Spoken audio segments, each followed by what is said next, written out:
Want to control your iPhone using just your voice? With vocal shortcuts, you can assign custom words, phrases, or even unique sounds to trigger specific actions. No touch required. It's especially helpful if you prefer hands-free control or want to simplify repetitive tasks. Start by opening Settings, then tap Accessibility. Scroll down and choose Vocal Shortcuts, then tap Set up Vocal Shortcuts and hit Continue.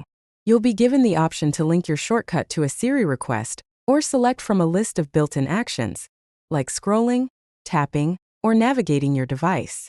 Once you pick an action, type in the word or phrase you'll use, then follow the prompts to say it aloud 3 times so your iPhone learns your voice. After setup, just say your chosen shortcut, and your iPhone will perform the action instantly. Vocal shortcuts offer a fast, flexible way to make your iPhone work smarter.